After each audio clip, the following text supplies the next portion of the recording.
when workers demolished the old stone foundation of Whitmore Academy in Hartford, Connecticut during the summer of 1889.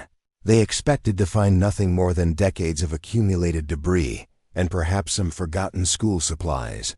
Instead, their shovels struck something that would forever change how America viewed its educational institutions. Before we jump back in, tell us where you're tuning in from. And if this story touches you, make sure you're subscribed, because tomorrow, I've saved something extra special for you. Buried beneath the Academy's former dining hall, they uncovered the skeletal remains of 37 children, each bearing signs of deliberate violence that defied explanation. The discovery sent shockwaves through New England's educational establishment and prompted an investigation that would reveal one of the most disturbing family conspiracies in American history. For nearly 8 years, from 1836 to 1844, the prestigious Whitmore Academy had operated as a front for systematic murder, orchestrated by a family whose respectable facade concealed an appetite for violence that claimed the lives of dozens of innocent children whose only crime was seeking an education far from home. What makes this case particularly haunting is not just the number of victims, but the calculated patience with which the crimes were committed.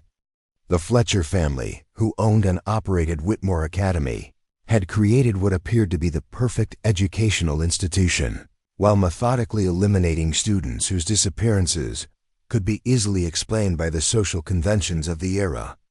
The story begins in the autumn of 1836, when Hartford, Connecticut was experiencing unprecedented growth as one of New England's most prosperous commercial centers.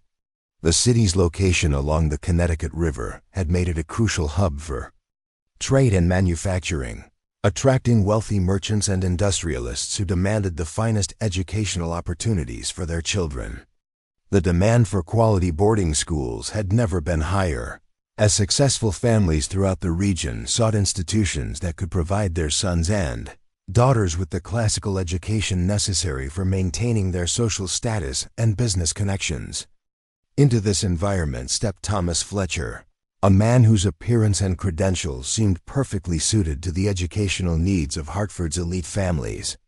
Standing just over 6 feet tall with graying hair and the dignified bearing of a classical scholar, Fletcher possessed the kind of gravitas that inspired immediate confidence in parents seeking the best possible education for their children.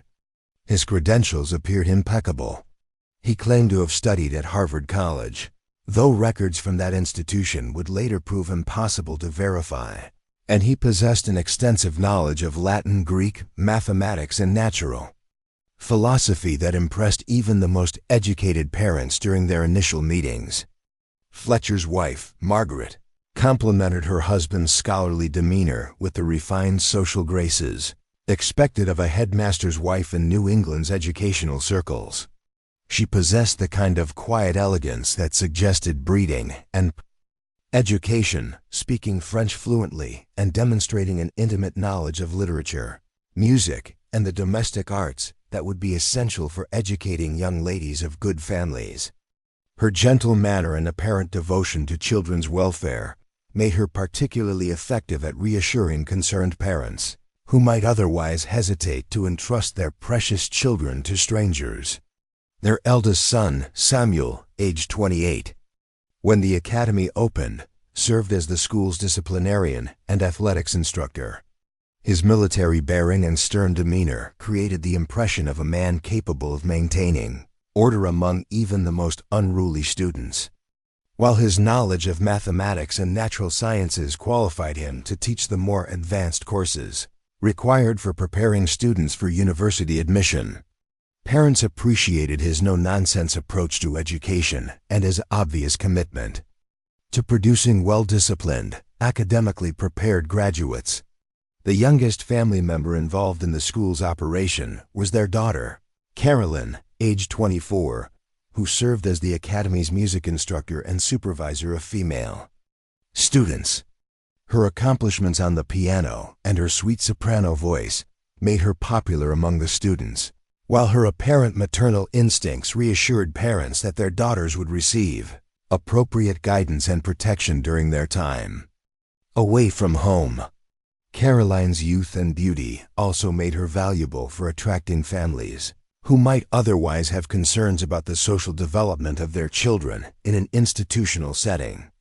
The Fletcher family had purchased a magnificent 3-story Georgian mansion on Prospect Street, one of Hartford's most prestigious residential areas, along with nearly 15 acres of surrounding land that provided ample space for dormitories, classrooms, recreational facilities, and the extensive gardens that would become one of Whitmore Academy's most celebrated features. The main building, constructed of red brick with white limestone trim, featured elegant proportions and classical architectural details that conveyed both permanence and respectability to prospective families. The interior of the mansion had been extensively renovated to accommodate the Academy's educational mission while maintaining the comfortable atmosphere that wealthy families expected for their children. The ground floor featured a grand entrance hall with marble floors and crystal chandeliers, a formal library containing over 2,000 volumes of classical and contemporary literature, spacious classrooms equipped with the latest educational materials and scientific instruments, and a dining hall capable of accommodating up to 60 students and faculty members for meals and formal occasions. The second floor contained dormitory rooms for students, each designed to house 2 or 3 children in comfortable accommodations that included individual beds, study desks, wardrobes for personal belongings, and large windows that provided excellent natural light for reading and studying. Preparing and narrating this story took us a lot of time, so if you are enjoying it, subscribe to our channel. It means a lot to us. Now back to the story. The rooms were decorated with reproductions of classical artwork and furnished with quality pieces that created an atmosphere of refinement and learning that parents found reassuring during their initial visits to the Academy. The third floor housed the Fletcher family's private quarters, along with additional rooms for visiting faculty members and storage areas for the Academy's extensive collection of books, scientific equipment, musical instruments, and other educational materials. This arrangement allowed the family to maintain their privacy while remaining readily available to supervise students and respond to any emergencies or disciplinary issues that might arise during the school year. The Academy's curriculum was carefully designed to appeal to the educational aspirations of Connecticut's most successful families. Male students followed a rigorous course of study that included Latin and Greek languages and literature, mathematics through advanced calculus, natural philosophy, including physics and chemistry, rhetoric and composition, history and geography, and religious instruction based on Protestant Christian principles. This curriculum was specifically designed to prepare young men for admission to Harvard, Yale, and other prestigious universities, where they would continue their education before entering careers in law, medicine, business, or public service. Female students received instruction in what was considered appropriate for young ladies of their social class, including French language and literature, music and drawing, domestic economy and household management, mathematics and natural philosophy, adapted to feminine understanding, history and geography with particular attention to moral lessons, and religious instruction emphasizing Christian virtue and feminine piety.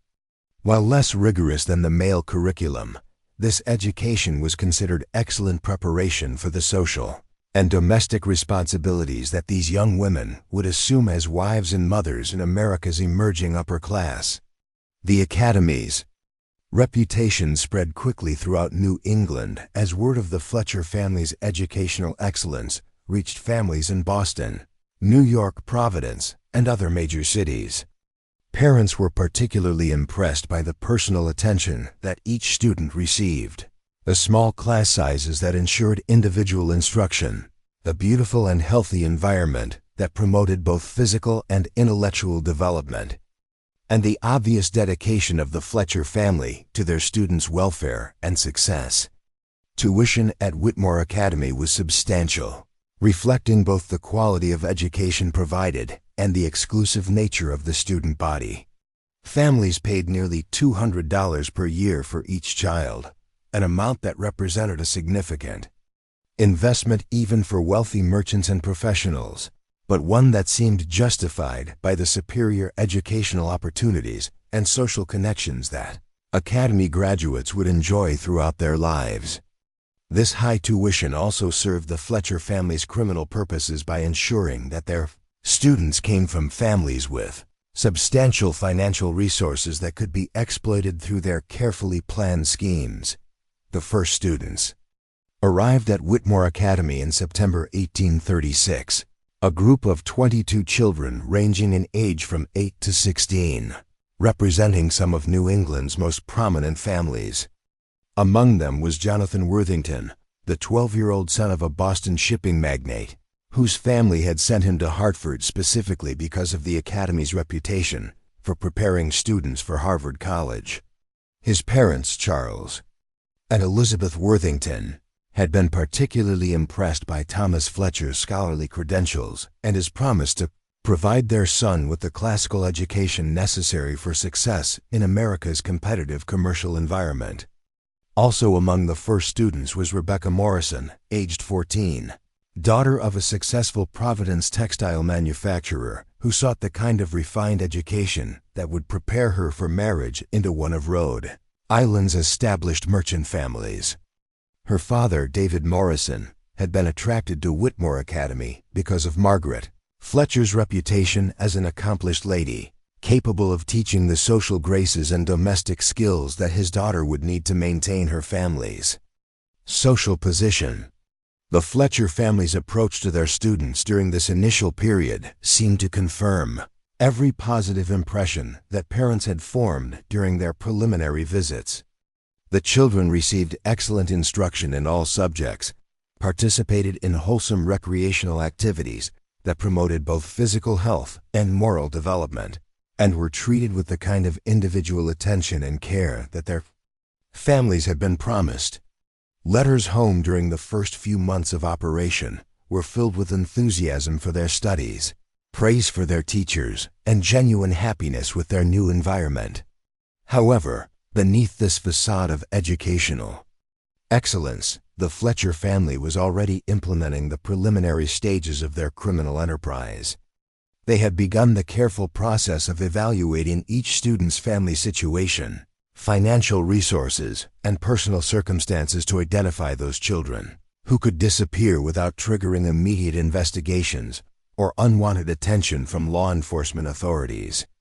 This evaluation process was conducted with the same systematic approach that they applied to their legitimate educational activities, creating detailed profiles of each child that would later prove crucial to their selection of victims.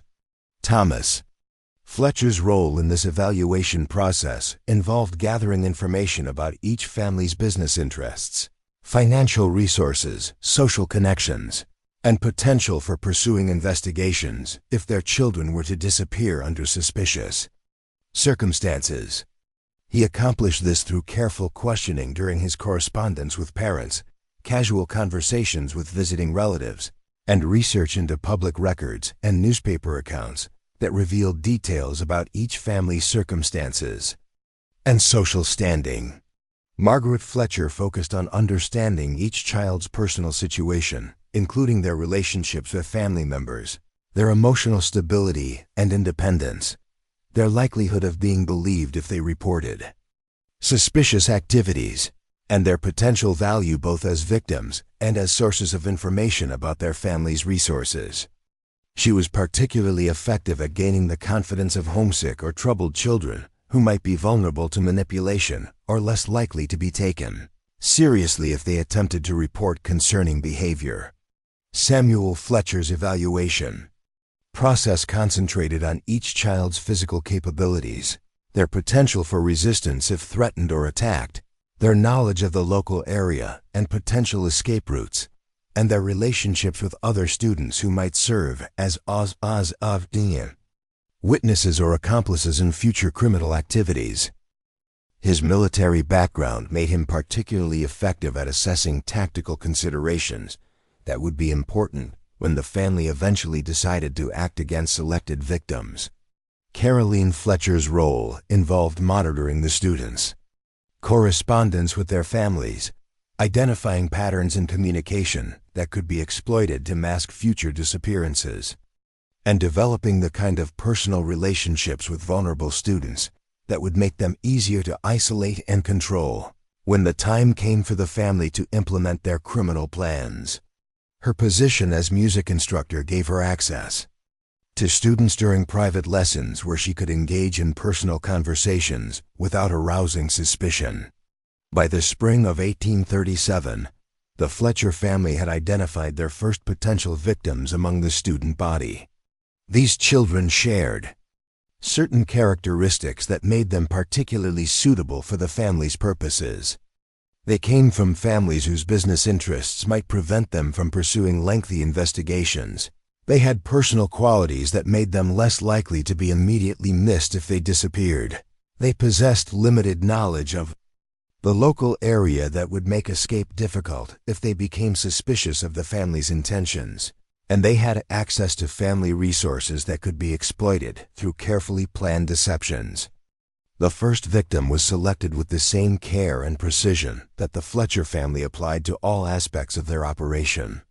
William Patterson, aged 13, was the youngest son of a Philadelphia merchant whose business ventures required extensive travel throughout the mid-Atlantic region. His father's frequent absences from home and his mother's preoccupation with social obligations meant that William's correspondence with his family was irregular and often delayed, creating conditions that would make his disappearance less immediately noticeable than might otherwise be the case. William had arrived at Whitmore Academy in January 1837 as a mid-year transfer from another institution where disciplinary problems had made his continued enrollment problematic.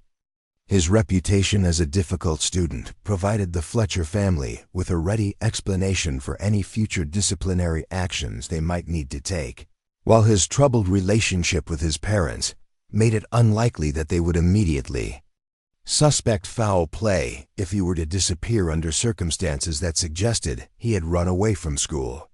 The methodology that the Fletcher family employed in William's case would later be recognized as the template for all their subsequent crimes.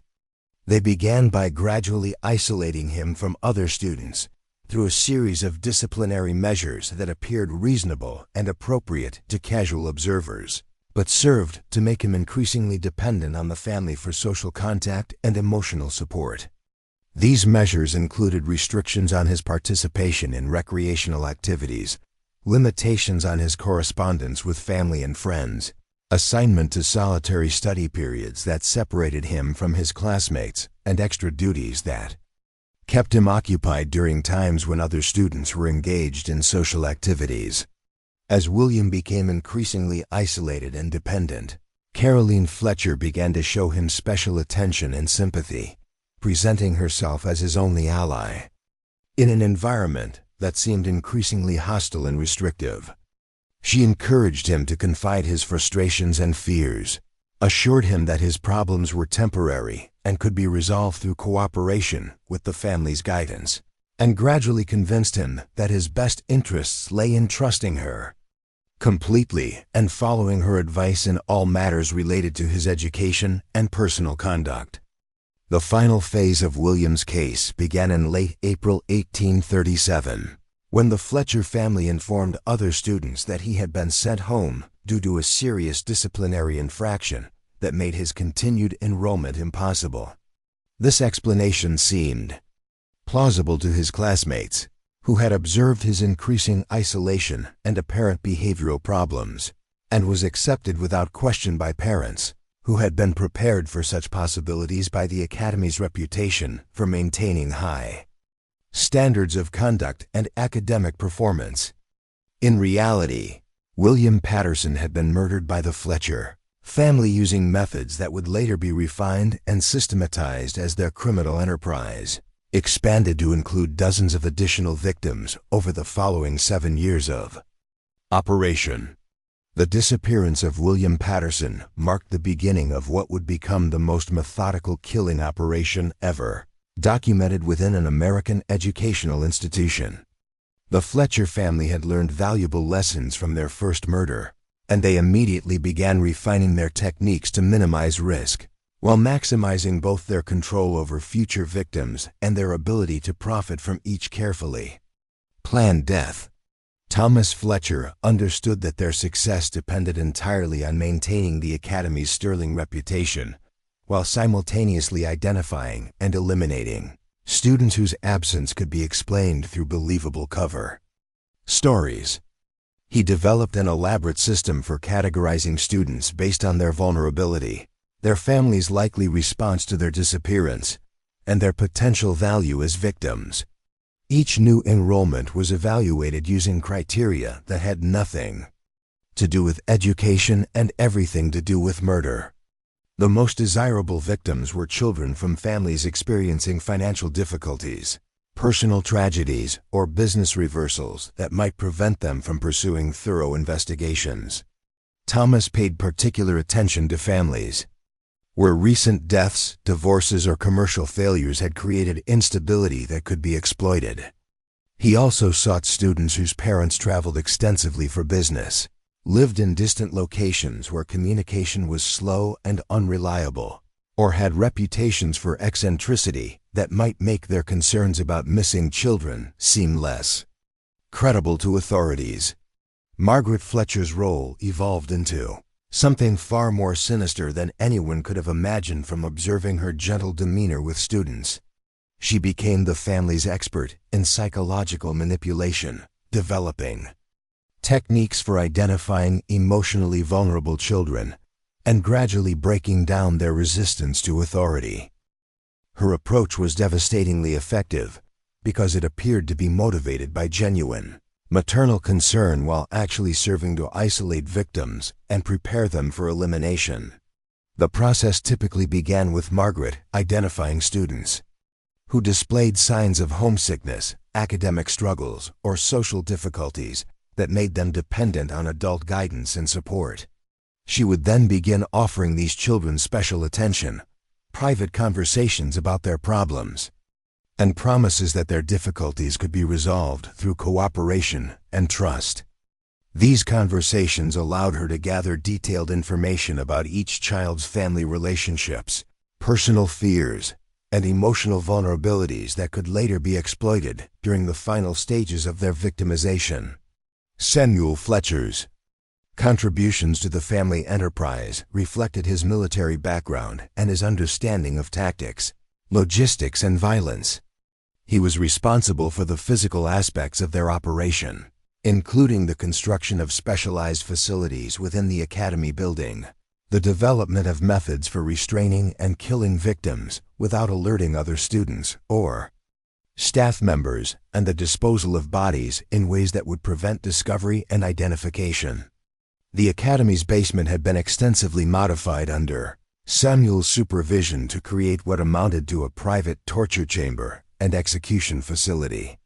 The modifications were made gradually over several years and were disguised as routine maintenance and improvement projects that aroused no suspicion among students, visiting parents, or local tradesmen who occasionally worked on the property. The basement now contains soundproofed rooms, where victims could be held and killed without their screams being heard by anyone in the building above. Caroline Fletcher's role in the operation exploited her position as the Academy's music instructor and her special relationship with female students. She was responsible for luring victims to isolated locations within the building, maintaining their trust and cooperation during the initial stages of their captivity, and providing emotional manipulation that prevented them from attempting to escape or alert other students to their situation. Her musical abilities also served a practical purpose, as piano lessons and vocal exercises provided cover for any sounds that might emerge from the basement during the family's criminal activities. The Fletcher family's second victim was selected in the autumn of 1837, and her case demonstrated how much more sophisticated their operation had become in the months following William Patterson's murder. Martha Henley was a 15-year-old girl from a struggling farming family in western Massachusetts whose father had scraped together the academy's tuition in hopes that his daughter's education would enable her to marry above her social station and escape the poverty that had plagued their family for generations. Martha's family situation made her an ideal victim according to the Fletcher family's evolving criteria. Her parents possessed limited financial resources for pursuing investigations, lived in a remote rural area where communication with Hartford was slow and difficult, and had few social connections that might enable them to pressure authorities into conducting thorough searches. Additionally, Martha's shy personality and academic struggles had made her increasingly dependent on Caroline Fletcher's guidance and support, creating the emotional vulnerability that the family required for their manipulation techniques to be effective. The process of victimizing Martha began with a gradual escalation of restrictions and punishments that appeared to be responses to legitimate disciplinary problems, but were actually designed to isolate her from other students and make her increasingly desperate for adult approval and protection. Caroline began by criticizing Martha's musical performance during private lessons, suggesting that her lack of progress was disappointing her parents and threatening her future prospects for marriage and social advancement. These criticisms were followed by restrictions on Martha's participation in social activities, limitations on her correspondence with family members, and assignment to additional study periods that separated her from her classmates during recreational time. The restrictions were presented as temporary measures designed to help Martha improve her academic performance and musical abilities, but their real purpose was to make her completely dependent on Caroline's approval while eliminating potential witnesses who might interfere with the family's plans. As Martha became increasingly isolated and desperate, Caroline began offering her special privileges and private attention that seemed like rewards for good behavior but were actually preparation for her eventual murder. These privileges included private musical instruction sessions that took place in isolated areas of the building, special meals served in Caroline's private quarters rather than the common dining hall, and opportunities to assist with various household tasks that provided pretexts for accessing areas of the building that were normally off-limits to students. The final phase of Martha's victimization began in December 1837, when Caroline informed her that she had been selected for a special musical performance that would demonstrate her progress to a visiting patron of the Academy. This performance was supposedly scheduled to take place in the building's basement music practice room, a space that Martha had never visited, but which Caroline described as acoustically superior to the regular classroom facilities. Martha's excitement about this opportunity to prove herself and potentially win back the approval of her instructors made her eager to cooperate with Caroline's instructions. She was told to come to the basement practice room during the evening study period, when other students would be occupied with their homework and unable to witness her performance. Caroline assured her that this timing would ensure she had the complete attention of the visiting patron and would not be distracted by the presence of her classmates. When Martha arrived at the designated location, she found not a music practice room but one of Samuel Fletcher's specially constructed death chambers. The soundproofing that she had been told would enhance her musical performance was actually designed to muffle her screams. As she realized the true nature of her situation, Caroline's gentle encouragement turned to cold efficiency as she helped her family members restrain and murder the terrified girl, whose only crime had been trusting the adults responsible for her education and welfare. The disposal of Martha's body followed procedures that Samuel Fletcher had developed and refined following their experience with William Patterson. Her remains were transported to a location on the Academy grounds where they could be buried without detection, while her personal belongings were sorted and cataloged for potential sale or disposal. The family had learned that certain items, particularly jewelry and clothing, could be converted into cash through carefully managed transactions with merchants in distant cities, who would never connect these goods to missing children from a Connecticut boarding school. The explanation provided to other students and Martha's family followed the pattern established with William Patterson, but with improvements based on lessons learned from that earlier case. Other students were told that Martha had been sent home due to a family emergency that required her immediate departure, while her parents received a carefully crafted letter explaining that their daughter had been transferred to another educational institution that was better equipped to address her academic and social difficulties. The letter to Martha's parents was a masterpiece of deceptive manipulation that exploited their rural isolation, limited education, and desperate desire to believe that their sacrifice in sending her to the academy had been worthwhile. Thomas Fletcher's writing suggested that Martha had been accepted by a prestigious finishing school in New York that specialized in preparing young ladies from modest backgrounds for positions as governesses or companions to wealthy families. This opportunity was presented as a tremendous advancement that would provide Martha with better prospects than she could ever achieve through continued enrollment at Whitmore Academy.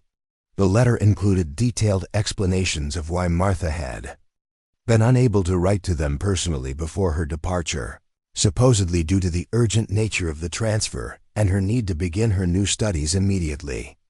Thomas also explained that direct communication between Martha and her family would be discouraged during her initial adjustment period at the new institution, as the finishing school's educational philosophy emphasized complete focus on academic and social development without the distractions of family correspondence. This explanation was particularly effective because it appealed to the Henley family's social aspirations while exploiting their ignorance of how elite educational institutions actually operated. They had no way of knowing that the prestigious finishing school described in Thomas Fletcher's letter did not exist, and their pride in Martha's supposed advancement prevented them from making inquiries that might have exposed the deception. The success of Martha Henley's case encouraged the Fletcher family to accelerate their criminal activities during the spring and summer of 1838. They identified 3 additional victims among the student body and began implementing the refined procedures that had proven so effective in Martha's case. Each victim was selected according to their established criteria, isolated through graduated disciplinary measures, manipulated through false promises and special privileges, and ultimately murdered using the facilities and techniques that Samuel Fletcher had developed in the academy's basement. The efficiency of these operations reflected the family's growing confidence in their methods and their understanding of how to exploit the trust that parents placed in educational institutions. They had created a system that could eliminate students on a regular basis without arousing suspicion from other children, visiting families, or local authorities who might otherwise investigate unusual patterns of disappearances from the academy.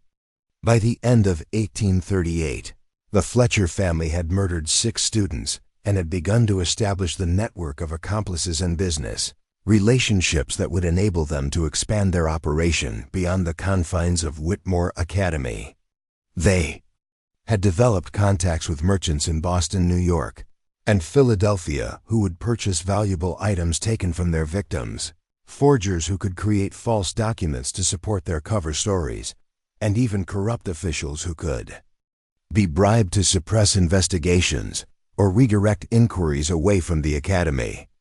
The systematic nature of their approach had transformed what began as opportunistic crimes into a sophisticated criminal enterprise that generated substantial profits while maintaining the academy's reputation as one of New England's finest educational institutions. Parents continued to seek enrollment for their children, impressed by the academy's academic achievements and the apparent success of its graduates, never suspecting that their trust was being exploited by a family whose true business was murder.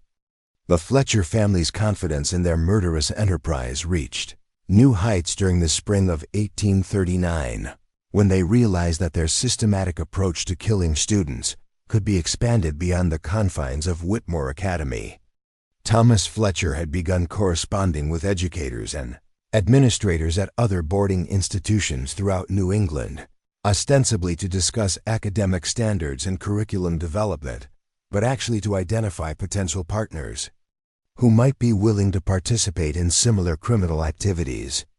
The expansion of their operation required careful recruitment of accomplices who possessed both the necessary skills and the moral flexibility to participate in child murder for profit. Thomas focused his attention on individuals whose personal circumstances made them vulnerable to blackmail, or whose financial difficulties might make them receptive to criminal opportunities. He was particularly interested in physicians, lawyers, and other professionals whose expertise could be valuable, while their social standing would provide additional protection from law enforcement scrutiny. Dr. Cornelius Whitman became the first external accomplice to join the Fletcher family's criminal network. Whitman was a physician whose medical practice in nearby Middletown had been declining due to his reputation for treating patients while intoxicated, and his involvement in several malpractice incidents that had cost him the confidence of respectable families. His desperate need for income and his familiarity with anatomy and toxicology made him an ideal candidate for assisting with the medical aspects of the family's murder operation. Whitman's initial involvement began with treating injuries that Thomas Fletcher claimed had been sustained by students during routine accidents and disciplinary incidents. These treatments provided cover for Whitman to visit the academy regularly and familiarize himself with the building's layout while establishing relationships with family members that would facilitate his deeper involvement in their criminal activities. His medical knowledge proved invaluable for refining their killing methods and developing techniques for disposing of bodies that would prevent identification if remains were ever discovered. The doctor's expertise enabled the Fletcher family to experiment with poisons that would cause death while mimicking the symptoms of common childhood illnesses, ensuring that any students who became seriously ill before disappearing would not arouse suspicion among their classmates or visiting family members.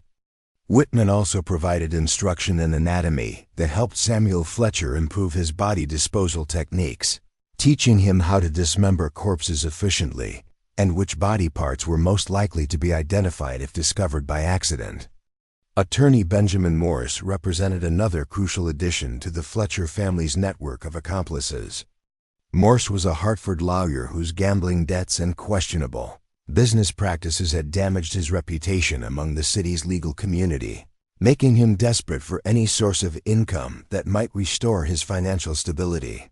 His knowledge of Connecticut's legal system and his connections within the state's judicial establishment made him valuable for protecting the family from potential investigations while facilitating their continued operation. Morse's contributions to the criminal enterprise included creating false legal documents that supported the family's cover stories about students who had supposedly been transferred to other institutions, bribing court officials and law enforcement officers who might otherwise investigate suspicious disappearances, and providing legal advice about how to structure their activities to minimize the risk of prosecution if their crimes were ever discovered. His law office also served as a front for laundering money generated through the sale of victims' belongings and other criminal activities. The expansion of their criminal network enabled the Fletcher family to increase both the frequency and sophistication of their murders during 1839 and 1840. They developed a systematic approach to victim selection that involved extensive background research on each student's family situation, detailed psychological profiles that identified the most vulnerable candidates, and careful timing that ensured disappearances occurred during periods when their absence would be least likely to trigger immediate investigations. The case of Edward Thornton demonstrated how much more refined their operation had become by the autumn of 1839. Edward was a 14-year-old boy from a prominent Boston banking family whose enrollment at Whitmore Academy had been motivated by his parents' desire to separate him from companions in Boston, who were encouraging him to engage in gambling and other inappropriate activities. His reputation as a troublemaker provided the Fletcher family with ready explanations for any disciplinary measures they might need to implement. while his family's social standing made his disappearance potentially valuable for testing their ability to deceive even the most sophisticated and well-connected parents. The Thornton family's wealth and influence represented both an opportunity and a challenge for the Fletcher family's criminal enterprise. On one hand, Edward's access to family money and valuable personal possessions made him an attractive target for financial exploitation. On the other hand, his parents possessed the resources and connections necessary to conduct thorough investigations if they became suspicious about their son's disappearance or the explanations provided by the Academy's administration. Thomas Fletcher's approach to the Thornton case reflected his growing sophistication in manipulating wealthy families and exploiting their social expectations. He began by establishing himself as a firm but caring authority figure who understood the challenges of dealing with difficult adolescents and who possessed the experience and wisdom necessary to reform Edward's behavior and character. This relationship enabled him to implement increasingly severe restrictions on Edward's activities while maintaining the family's confidence that these measures were necessary and appropriate. The restrictions began with limitations on Edward's correspondence with friends in Boston, supposedly to prevent them from encouraging his continued involvement in gambling and other inappropriate activities. Thomas explained to Edward's parents that these restrictions were temporary measures designed to help their son break free from harmful influences and develop more appropriate relationships with his classmates at the Academy. The restrictions were gradually expanded to include limitations on visits home, participation in social activities with other students, and even correspondence with family members during periods when Edward's behavior supposedly indicated that he was not ready for such privileges. Margaret Fletcher's involvement in Edward's case demonstrated her ability to manipulate even intelligent and strong-willed children through carefully applied psychological pressure. She presented herself as Edward's advocate within the Academy's administration, someone who understood his difficulties and who was working to convince her husband and son to be more lenient in their treatment of his behavioral problems. This role enabled her to gain Edward's trust while simultaneously gathering information about his family relationships, personal fears, and emotional vulnerabilities that could be exploited during the final stages of his victimization. The manipulation techniques that Margaret employed with Edward were particularly sophisticated because they were designed to work on a child who possessed above-average intelligence and who came from a family that had provided him with considerable self-confidence and independence. She began by acknowledging his intelligence and maturity, suggesting that he was more capable than most students his age and that the restrictions imposed by her husband and son were perhaps unnecessarily severe given his obvious potential for reform and improvement. These acknowledgments were followed by carefully orchestrated conversations in which Margaret shared supposed confidential information about discussions between family members regarding Edward's future at the Academy. She created the impression that she was his only ally in an environment that was becoming increasingly hostile, while simultaneously convincing him that his continued enrollment depended entirely on his cooperation with her guidance and his willingness to follow her advice in all matters related to his conduct and academic performance. Carolyn Fletcher's role in Edward's case involved providing him with special musical instruction that served as both a reward for good behavior and a pretext for private meetings, where his isolation from other students could be gradually increased. These music lessons took place in various locations throughout the Academy building, ostensibly to provide Edward with experience performing in different acoustic environments, but actually to familiarize him with areas of the building that would be important during the final stages of his victimization.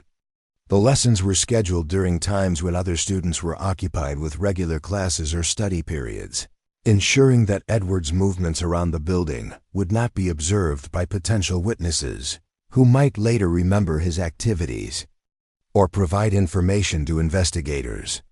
Caroline also used these private sessions to gather additional information about Edward's family relationships and to assess his physical capabilities and potential for resistance when the family eventually decided to implement their final plans. Samuel Fletcher's preparations for Edward's case involved extensive modifications to the Academy's basement facilities and the development of new techniques for restraining and controlling victims who might possess greater physical strength or stronger wills than the younger children they had previously targeted. The soundproofing in the basement was enhanced to ensure that no sounds could escape during the killing process, while new restraining devices were constructed that could immobilize even determined and athletic adolescents. The timing of Edward's murder was carefully coordinated with his family's business activities and social obligations to ensure that his disappearance would not be immediately noticed or investigated. Thomas Fletcher had learned through casual correspondence that Edward's father would be traveling to Europe on banking business during the winter months, while his mother would be occupied with social obligations related to her involvement in several Boston charitable organizations. This timing provided a window of opportunity during which Edward's absence from regular correspondence might be attributed to various plausible explanations rather than criminal activity. The murder itself took place in February 1840 during a severe snowstorm that provided additional cover for the family's activities while making it unlikely that Edward's cries for help could be heard by anyone outside the Academy building. The storm also provided a convenient explanation for delays in correspondence and other communications that might otherwise raise suspicions about Edward's welfare or whereabouts. The disposal of Edward's body represented a significant advancement in the Fletcher family's criminal techniques. Samuel Fletcher had learned from Dr. Whitman how to dismember corpses more efficiently and how to treat remains with chemicals that would accelerate decomposition and make identification more difficult. If body parts were ever discovered, the winter weather provided ideal conditions for preserving remains until they could be transported to burial sites that Samuel had prepared in remote locations throughout the Connecticut River Valley. The explanation provided to Edward's family demonstrated Thomas Fletcher's growing skill at crafting believable cover stories that exploited parents' hopes and fears while preventing them from conducting thorough investigations. The letter informed Edward's parents that their son had been accepted for special educational opportunity at a military academy in Virginia that specialized in reforming young men with behavioral problems.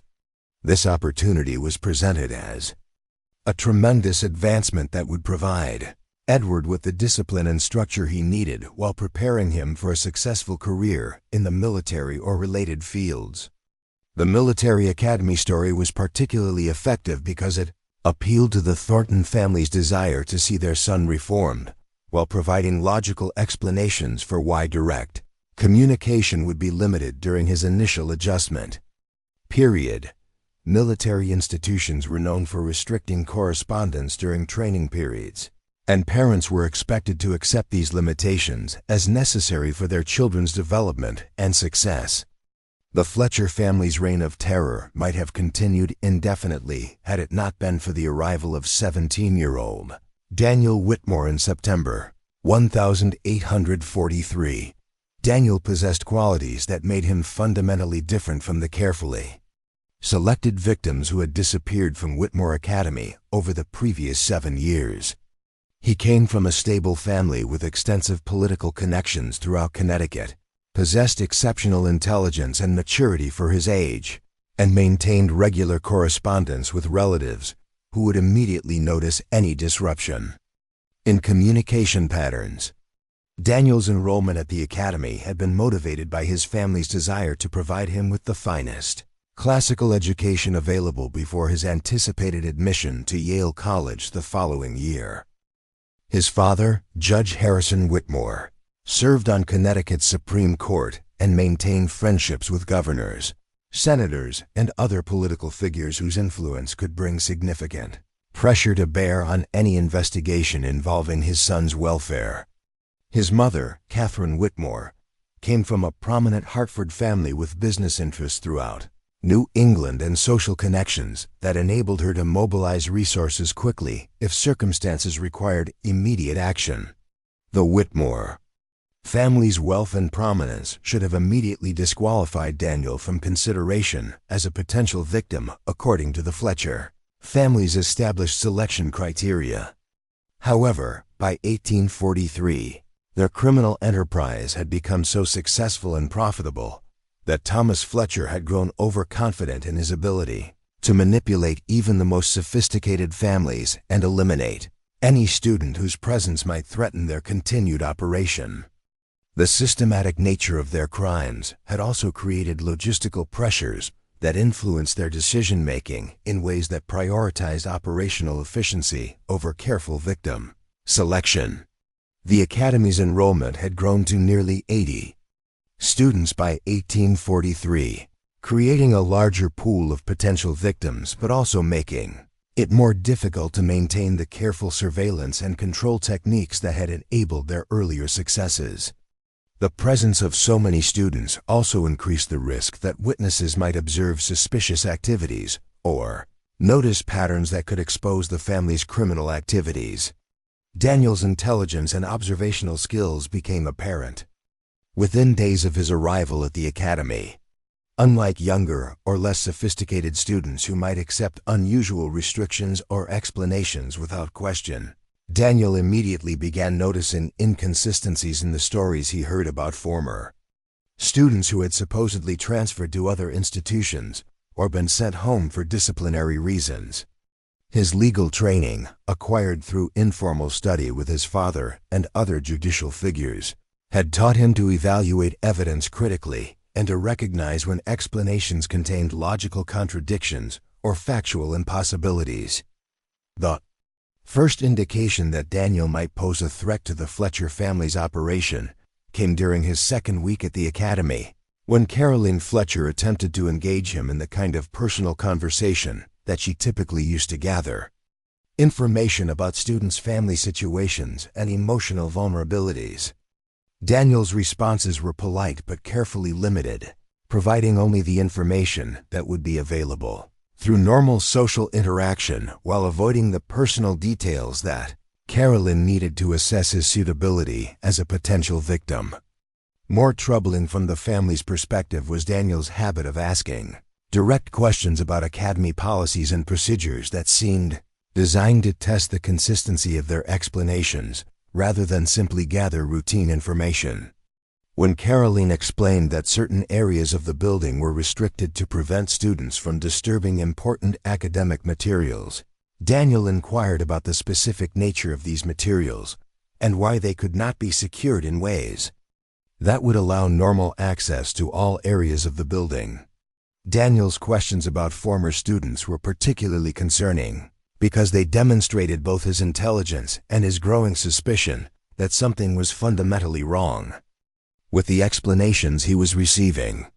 When Thomas Fletcher mentioned that several recent graduates had been accepted at prestigious universities or had secured excellent positions in business and government, Daniel asked for specific names and details that would enable him to verify these claims through his family's extensive social and professional networks. The family's attempts to deflect Daniel's inquiries only intensified his suspicions and motivated him to conduct his own investigation into the Academy's history and the fate of students who had supposedly left under various circumstances.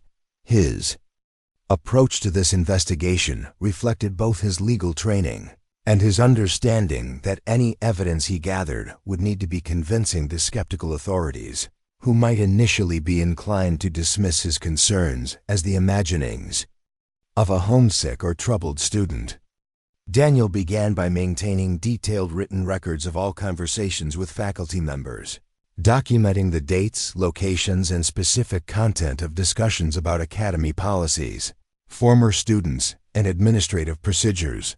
These records were kept in a coded journal that he concealed among his academic materials, using a cipher system that his father had taught him based on techniques employed by attorneys to protect confidential client information from unauthorized access.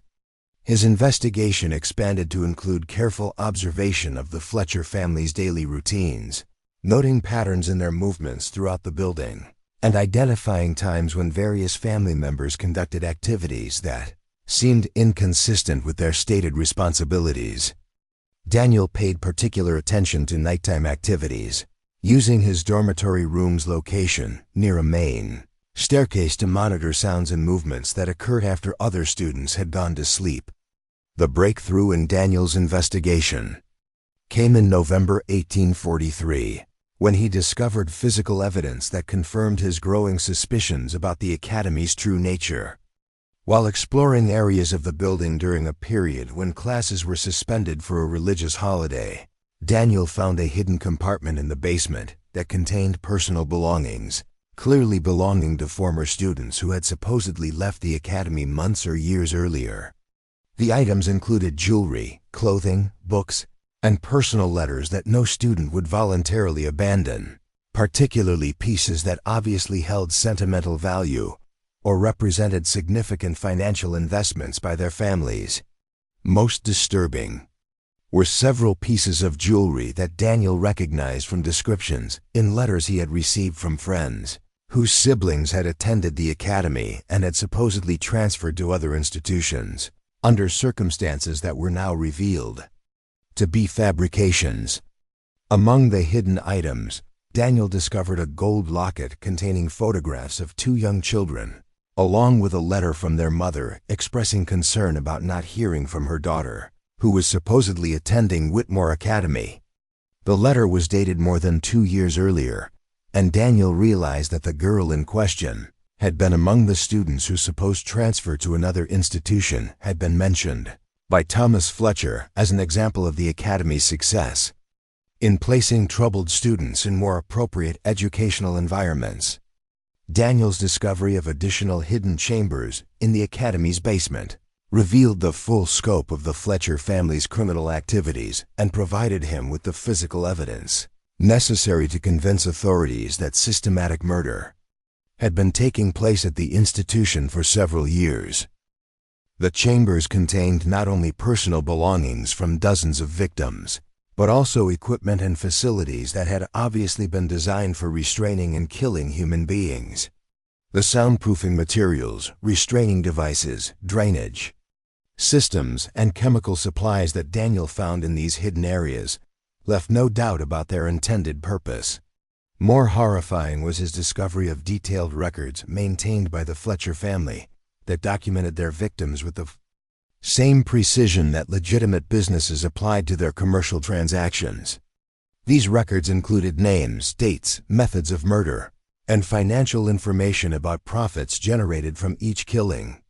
The accounting ledgers that Daniel found revealed that the Fletcher family had murdered 31 students over a period of 7 years, generating substantial profits through the sale of victims' belongings and the exploitation of their family resources through various fraudulent schemes. The records also documented the family's network of accomplices and business partners, providing evidence of a criminal conspiracy that extended far beyond the confines of Whitmore Academy. Daniel's reaction to these discoveries reflected both his horror at the scope of the crimes and his understanding that his own life was now in immediate danger. The Fletcher family's systematic approach to eliminating potential threats meant that they would not hesitate to murder him if they suspected that he had uncovered evidence of their criminal activities. His challenge was to gather sufficient proof to convince authorities while avoiding detection until he could escape from the Academy and report his findings to people with the power to stop the murders. The solution to this challenge required Daniel to employ the same careful planning and systematic approach that the Fletcher family had used in their criminal activities. He began by creating detailed copies of the most incriminating documents he had found, using his knowledge of legal procedures to ensure that his copies would be admissible as evidence in any future prosecution. These copies were concealed in multiple locations both within and outside the Academy building, ensuring that evidence would survive even if some of his hiding places were discovered. Daniel also began documenting his findings in letters to family members and trusted friends, using coded language that would be meaningless to casual observers, but would convey the essential facts to recipients who possessed the knowledge necessary to interpret his messages. These letters were mailed from Hartford during trips to the city that were ostensibly related to purchasing academic supplies or attending cultural events, but actually provided opportunities to communicate with the outside world without alerting the Fletcher family to his activities.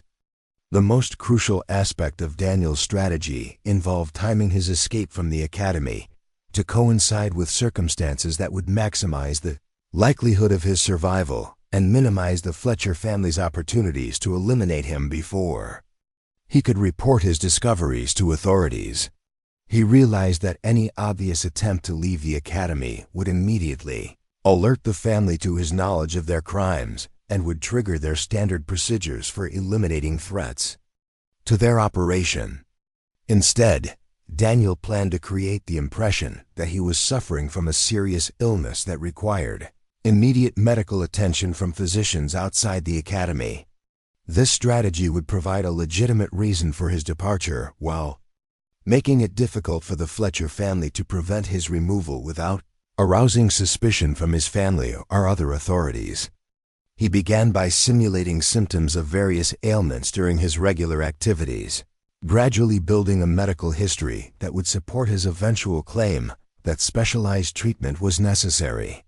The implementation of Daniel's escape plan began in December 1843, when he wrote to his parents describing symptoms that suggested he might be developing tuberculosis or another serious respiratory condition that required immediate evaluation by specialists in Hartford or Boston.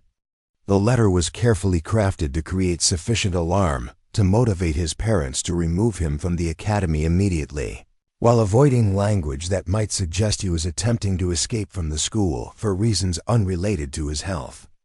Daniel's parents responded exactly as he had hoped, arriving at the academy within days of receiving his letter and demanding that he be released immediately for medical evaluation and treatment.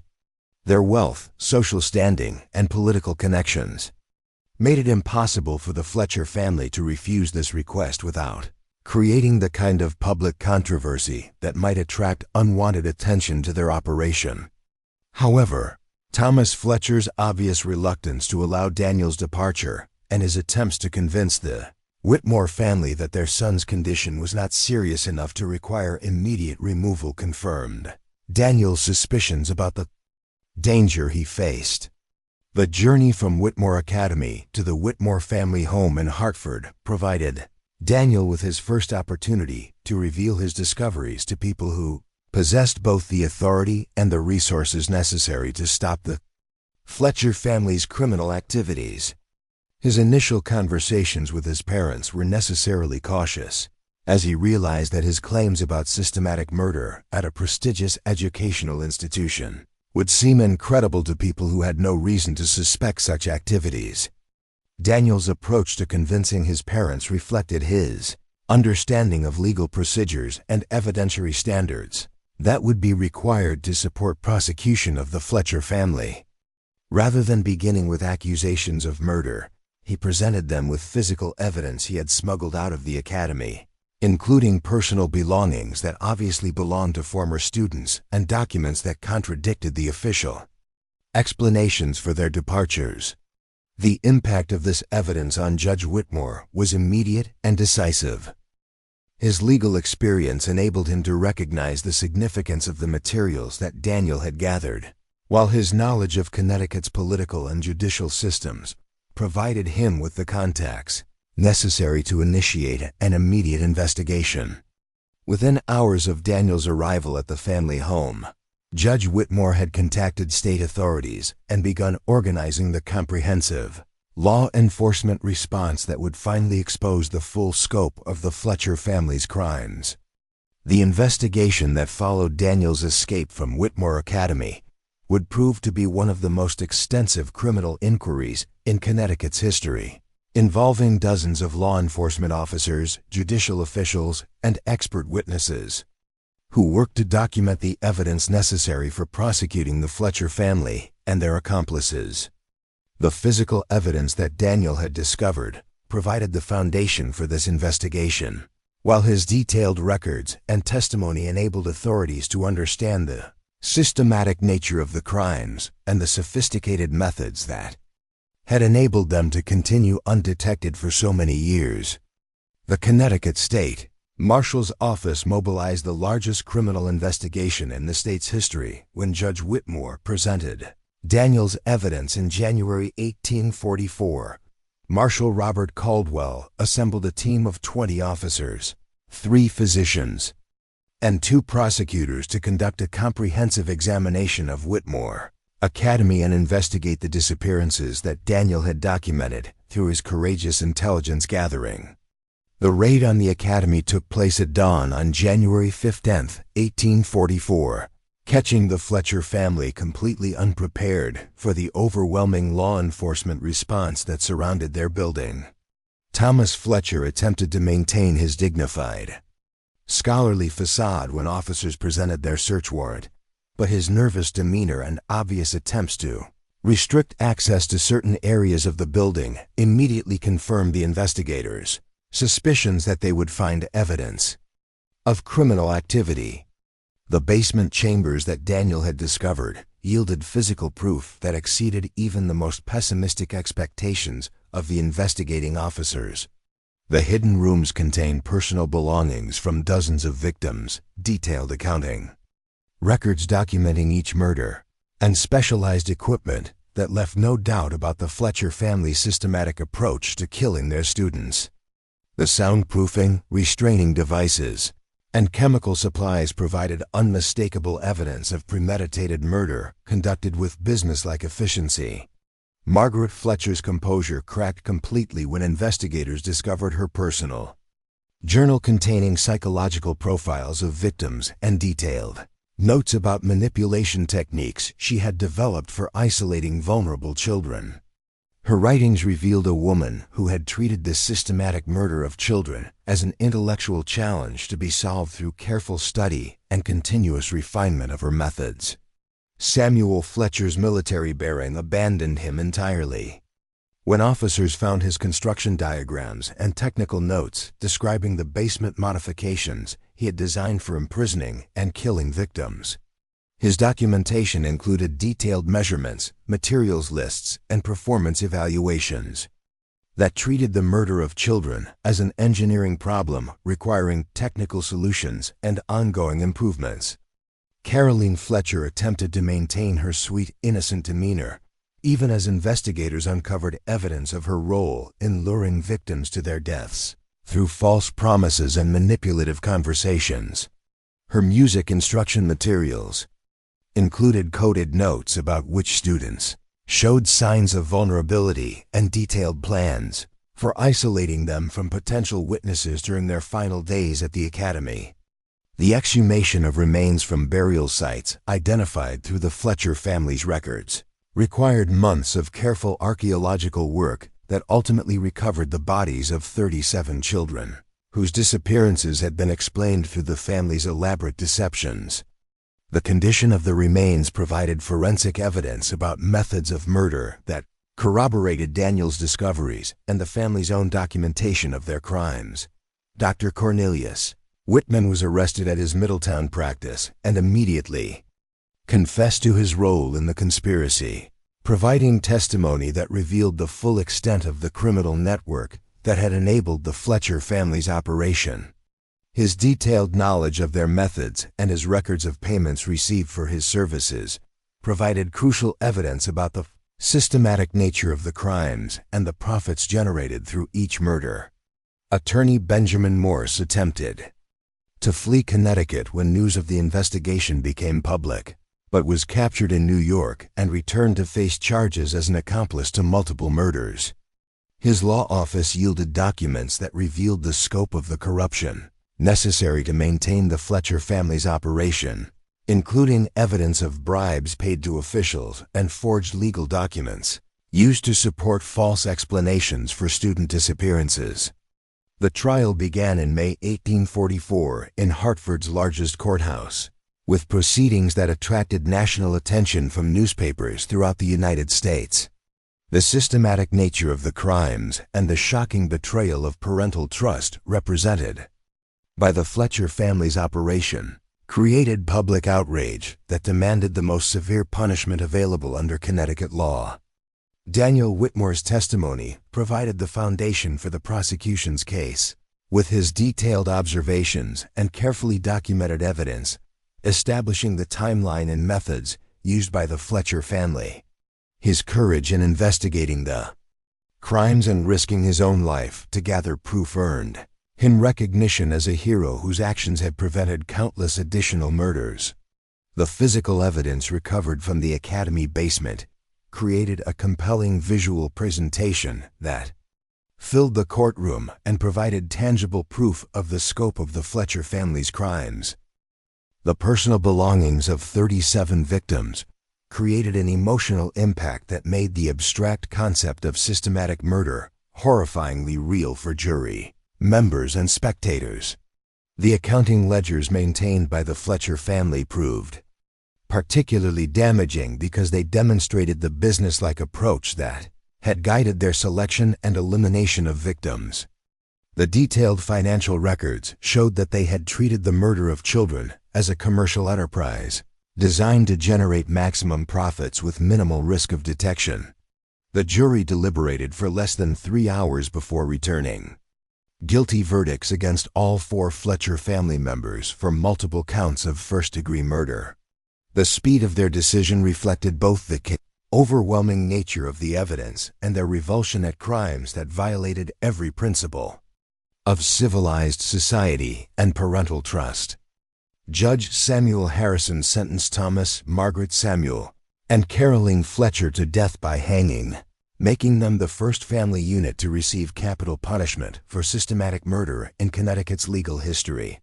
His sentencing remarks emphasized the unprecedented nature of their crimes and the necessity of the ultimate punishment to demonstrate society's absolute rejection of such behavior. The executions took place on August 12, 1844, before a crowd of over 3,000 spectators who had traveled from throughout New England to witness the end of America's most systematic educational murder conspiracy. Contemporary accounts describe the Fletcher family maintaining their composure until the final moments, though their behavior reflected their individual personalities and approaches to their impending deaths. Thomas Fletcher made a brief statement acknowledging their crimes while attempting to justify their actions as responses to financial pressures and social circumstances beyond their control. Margaret Fletcher remained silent throughout the proceedings, though witnesses reported that she appeared to be praying continuously during her final hours. Samuel Fletcher maintained his military bearing until the end, while Caroline Fletcher broke down completely and required physical support to mount the scaffold. The aftermath of the Fletcher family case brought comprehensive reforms to Connecticut's educational oversight and child protection systems. New regulations required boarding institutions to maintain detailed records of all students, submit regular reports to state authorities about enrollment changes, and allow unannounced inspections to verify compliance with safety and welfare standards. Whitmore Academy was demolished within weeks of the executions, and the site remained vacant for decades as local residents considered the location permanently tainted by the horrific crimes that had occurred there. The building materials were burned rather than sold, ensuring that no trace of the institution would survive to remind future generations of the betrayal of trust that had taken place within its walls. Daniel Whitmore's heroic actions earned him admission to Yale College and eventual recognition as one of Connecticut's most distinguished attorneys and public servants. His experience investigating the Fletcher family crimes influenced his lifelong commitment to child protection and educational reform, while his courage in exposing systematic murder prevented countless additional deaths and brought justice to families whose children had been murdered for profit. The Fletcher family case remains a chilling reminder that the most dangerous predators often hide behind facades of respectability and community service, exploiting society's trust to prey upon the most vulnerable members of our communities.